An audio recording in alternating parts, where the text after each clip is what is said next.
Wes Craven's 80s horror film Swamp Thing was remastered and restored in 4K laser vision this week. Does it hold up to snuff with the rest of the 4K inventory? Let's find out.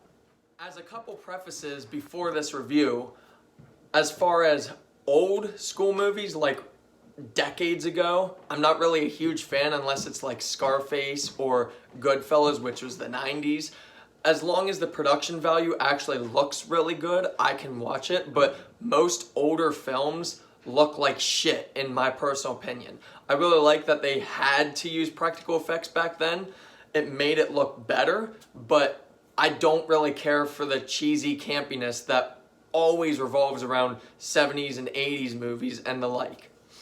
As another preface, Wes Craven as a filmmaker, I do really like a lot of his films, such as Scream, and I do like a Nightmare on Elm Street, and for the most part, I liked Wes Craven's New Nightmare, but I'm very opinionated against his writing for films. I think he's an excellent horror director, but he only gets a film well written once every 10 to 15 years. Everything else is just cliche, predictable horror slasher bullshit. Like, for example, Scream, where Wes Craven only directed it, there were different writers, works phenomenally. It's so meta, and it's just fucking hilarious how horror it is, but also combined with the amount of comedy that they put into the first Scream, at least. And I really like that.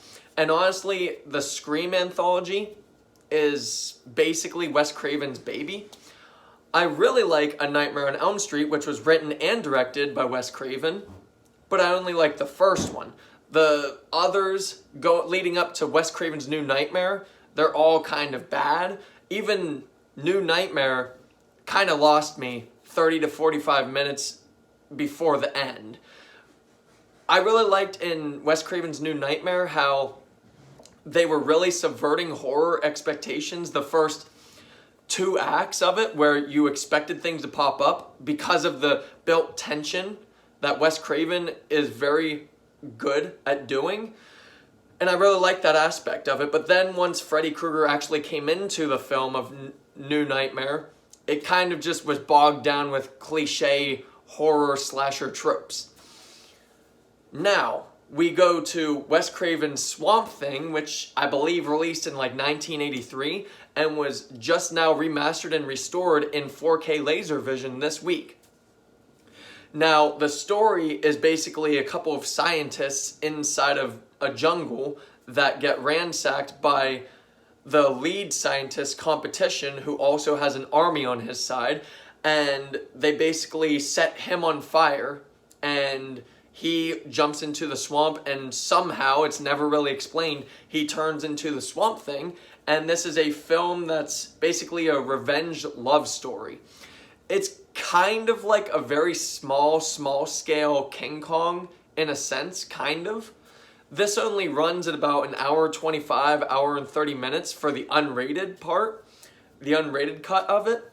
And I didn't watch the theatrical. I researched extensively the difference with the unrated, and honestly, everything I read about the unrated edition wasn't really necessary to the film story at all.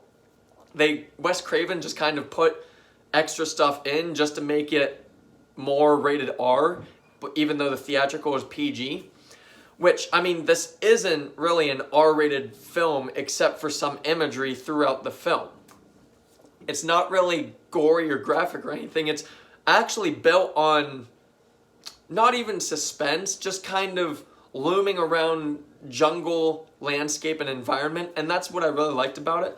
The number one thing I loved about Wes Craven's Swamp Thing was that because this was in the 80s, they definitely had to mainly just use practical effects, and the practical effects actually look really fucking good for an 80s film. Honestly, I did actually really like this film. I liked the story. I'm not a huge romance story type of person, but I liked what Wes Craven and co did with the story. I liked how they filmed this film. I liked basically every aspect of this film, but I still can't get past that this is an 80s film, it still feels super campy. The acting either is just normal, average acting performances or over the top. There's never really in between. It's just one character will do this normal thing, and then bad guy, you can tell, is bad guy because he's over the top. And that's about all the characterization we get in this film, set aside the scientists telling us about the history of why they wanted to be a scientist and the like. But for the most part, though, I really did like the story in Swamp Thing. I really like that this isn't really a horror film per se, as it is like a suspense thriller. And that's good, because Wes Craven is really good at directing horror films, but when he writes a horror film, he's kind of really bad at it. Like, another prime example, the remade Hills Have Eyes films, where the first one, he was, I believe, only a producer, whereas the second one, he wrote it, he co-wrote it, and the first one is so far superior because I think Wes Craven knows what he's doing behind the camera as far as atmospherically, but I don't think he ever really got the concept of how a horror film should be told. I think he's really good at telling it through a lens, and that's about it.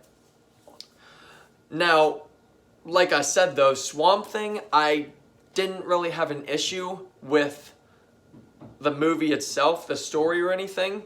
I didn't really care much for some of the performances because, like I said, either they're just acting normally or they're over the top, and I felt like there just wasn't really a good in-between. But the story, above all, I did like, although there was also some jarring pacing problems by the third act of this film, where it starts to feel like a slog, even though this is literally just an hour-and-a-half film.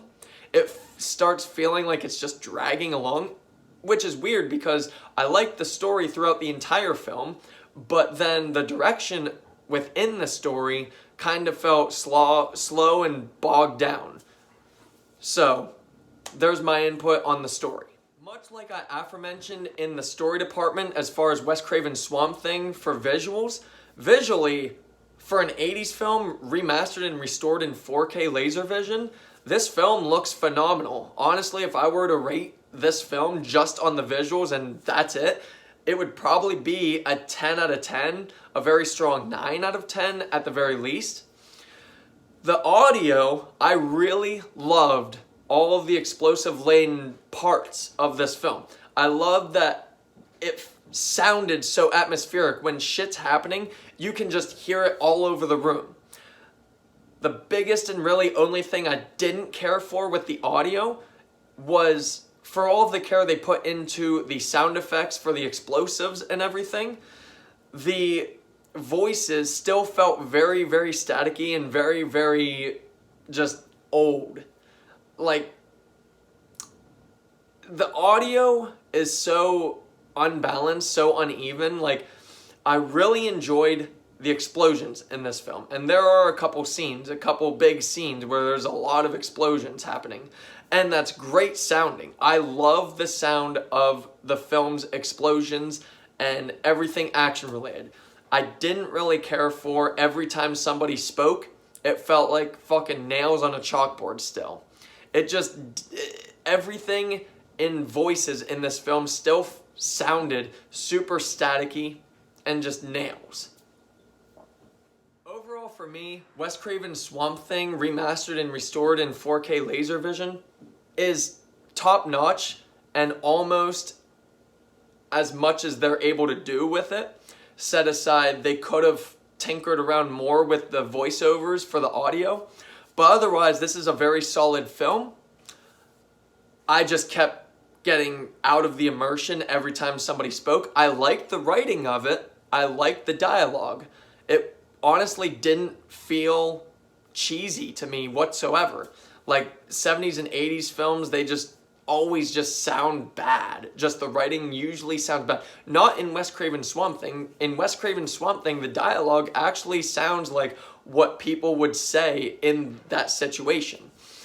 So overall for me, set aside the voiceover quality in the audio, Wes Craven's Swamp Thing is a very solid 7 out of 10. Yeah.